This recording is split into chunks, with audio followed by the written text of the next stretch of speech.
fasting tayo. Opo. Talagang ganyan. Sa fasting, there's a period of fasting. During that period, wala tayong kinakain.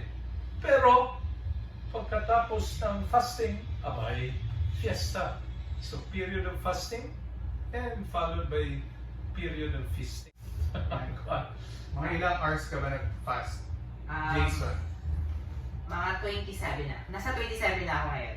Sabay po kami nag-fast. Nag-usap kami kahapon na hindi kami kakain from anong oras? 5 p.m. 5 p.m., 3 p.m. Pahapon, hindi na ako kumain hanggang ngayon. Hanggang ngayon. So ito yung susunod na meal na namin, ang aming dinner. Grand So, dinner dito sa Ilang oras ka? 27. 27 is. Ay, Ayun. sabay kayo.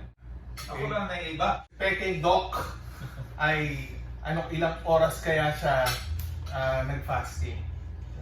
So kailan pa kayo huling kumain? Ano ngayon? Friday? Friday. Tuesday, mga 4 p.m. Last na kong kain. So, mga ilang hours yun. Ilang hours yun? Well, Ilang days? 4 Ay. kanina, 72. Tapos, anong oras ngayon? 76 hours. 36 hours of fasting. So, kaya nyo ba yun? Kami, hindi. Hindi pa. So, ngayon, nag-start pa lang kami. Kaya, sumama kami ngayon dito sa vlog ni Peking Doc para humingi ng tips. Sa intermittent fasting, pag naka-fast ka na 16 hours daily, ay maganda na magawa niyan sa kalusugan natin. No? So for our health and wellness. Pero, the longer the fast, ay mas marami pa talagang magawa sa katawan natin. So then, pero kung nagsisimula pa lang tayo, is 16 hours. Okay na yan. Okay. Pero once masanay ka na, make it a little longer. Ako, ang ginagawa ko is every day, 1 meal a day na ako. No? So that means mga, in the average, mga 20 hours, 20 to 24 hours fasting ko every day. Pero I make it a point na once every quarter, I go on a prolonged fast. A prolonged fast ko is at least 60 hours. So, Pero yung pinakamatagal mong fasting, Doc, ano yung pinakamatagal talaga? well, mga 2 months ago, I did a 5-day fast, no? 120 hours. It's a misperception among many people na sabi nila manghihina ka kung hindi ka makakain. Kasi, pero ngayon, di ba? Ako pa nag-drive papunta dito. Hindi ka namin nakitaan na nangihina. Yeah. Lakas na lakas, ikaw pa namin na maliit. Ayan, so nakita nyo ha, dami nito. 3 lang kami. Kami lahat ng kakain ito. Kasi, bakit ganito naman kadami itong in-order natin, Doc? Akala ko ba fasting tayo? Medyo, ang concept ko doon, konti-konti. Kakain tayo pero hindi ganito kadami. Yan na naman uli yung isang misperception ng mga karamihan ng tao. No? Kasi ang akala nila, pag nag-intermittent fasting yung tao, ay pinipigilan yung kain. Kung sa Tagalog pa, nagdidieta. No, the intermittent fasting is not a diet. Okay? We deprive ourselves of food for 16 hours, pero after 16 hours, eat all you can. No?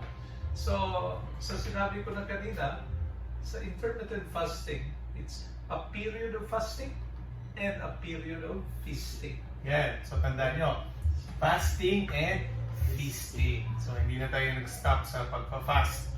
Meron din tayong happy moments para kumain ng madami after yung long periods of fasting natin. By the way, speaking of magandang effects, ano ba yung mga magagandang epekto ng intermittent fast?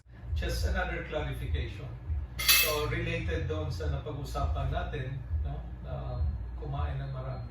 With intermittent fasting, technically, you can eat any type of food. Kaya dito, di ba? Seafood, May seafood, pork. pero may liempo tayo na maraming taba. No? Yes. Kakainin natin yan. Pangalawa is, you can eat any amount of food. Basta lang, sa labas na ng fasting period. So, sa labas ng fasting period, you can eat any any amount of food. So again, let's go back to the magagandang effects ng intermittent fasting. Yeah, may di ba? Tinatanong mo si Jason. Yan. Gaano ka na ba katagal pala ng fasting, Jason? Nag-start ako ng fasting year 2019. April 2019. Nung time na yun, nag-lose ako ng weight. 8 kilos within 2 months. 2 months and a half. Pinush ko siya kasi yung goal ko kasi is hindi naman para lang pumayat, pero yung healthy. Ayan. So, every day, pinush ko yung 15 hours. 15 to 14 hours ko siya ginagawa na fasting, which is okay naman. So, yun yung ginagawa kong IF. Yeah, because ang nagagawa ng fasting is during the 16-hour period, okay? During the 16-hour period, okay, yung mga excess blood sugar mo, that means yung glucose, and then excess fats, no, yung triglycerides, yan na yung ginagamit ng katawan natin. Pag sumobra sa 12 hours na hindi tayo kumakain, ang nangyayari, ang ginagamit na ng katawan natin ay yung mga fats, no, natin, yung stored fat, no, yung triglycerides. So, yan yung kagandahan na idudulot ng fasting basta sumobra ka sa 12 hours. No? So, ibig sabihin, yung sinabi natin kanina, the longer the fast is, the longer na ginagamit ng katawan natin yung excess taba natin. I-reserve tayo yung sa reserve katawan. fat. No? So, then kaya mas mabuti sa katawan. At plus, may isa pang epekto sa fasting, yung tinatawag nating autophagy. Yeah. Ano yun? Pag umabot sa mga 16 or 18 hours yung fasting natin, it triggers yung autophagy. Ano yung autophagy? Autophagy is a biochemical process, no, ng katawan natin whereby yung mga damaged cells natin are repaired. That means our body goes into a self-healing mode. That means ginagamot niya yung sarili niya. No? Once we hit mga 16, 18 hours, no, of fasting. No? And then, yung mga microbes, viruses, and bacteria ay dinidestroy ng katawan natin pag nasa autophagy period na tayo. No? So, our body has that self-healing mechanism. And then, in 2016, yung awardee, no, sa Nobel Prize in Medicine was a Japanese, no? And then yung work niya was on autophagy. No? Sa finding niya, he found out, no, that fasting triggers autophagy. Yung pag-repair ng damaged cells, pag-destroy ng microbes, bacteria, and viruses. Kaya, ang fasting nag-strengthen sa immune system natin. Kaya tingnan mo yung mga tao sa kalsada. Do you think they eat 3 times a day? Ay, hindi kumakain yan. Pag tingnan mo, ang lakas-lakas. Ano yung term, sir? Ay, Doc? Yan, May autophagy. Google tayo ngayon. Autophagy. Ayan. Auto, A-U-T-O means Auto. self, okay? And then phagy, okay, means to eat. Autophagy.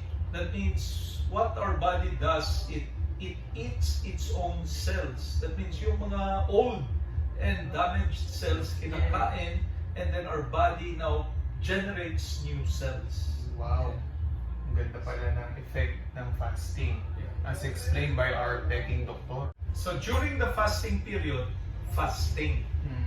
Pero after the fasting period, fast eating. Fast eating. Yan yung kagandahan Yan yung ng kagandahan. intermittent fasting. Dun sa for example, si naka-fasting, pero nung sasabayan niya pa ng ibang diet, like for example, yung diet na yung diet na yun? Low carb. Low carb. Low diet. Yung Low carb. Possible po ba yun, Doc? Yeah, low carb, low sugar diet. Aba, yan yung perfect combination. Yes. Because yung ketogenic diet, no, which is low carb, low sugar, zero carb, zero sugar, at yung fasting, pareho yung objective eh. Yung ketogenic diet, ang objective is hindi gagamit yung katawan natin ng carbohydrates to fuel our energy requirements, but rather you use fat. Bakit? Because from the many studies that have been conducted, yung fat is a more efficient fuel for our body. Kung sa power plants pa yan, yung fat as a fuel for our energy requirements, yan yung mga renewable energy, no? Hydro, solar, walang epekto sa environment. So, yung carbohydrates, okay, kung sa mga power plant pa yan, it's like a coal-fired power plant, no? It can pollute the environment. It can have side effects in our body. And so, sa ketogenic diet, so they don't eat carbs, they don't eat sugar, fat, no? Kinakain nila because it's a more efficient fuel for our energy requirement. Sa intermittent fasting naman, when we go beyond 12 hours of fasting, our body switches to the use of fat as fuel for our energy requirements.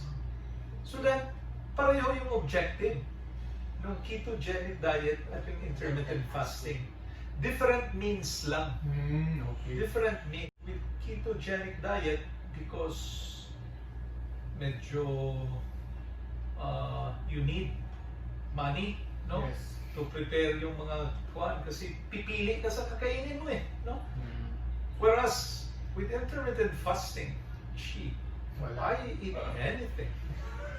I can still eat the food that I love to eat since I was young, no? Yes. Lechon, chicharon, I still eat this. Okay? So long as after ka na kumain ng mga ganitong pagkain, you go on a fast. Because ito yung belief ko eh.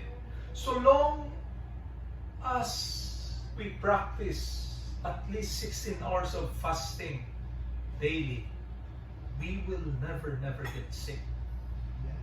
Because yung 16 hours, that's the time when our body will do the self-correction. Kung may problema sa katawan, aayusin yan. Okay? So, 16 hours of fasting each day, I can guarantee you will never get sick. You will never need to visit a doctor. Pwedeng si peking doktor lang bisitahan na.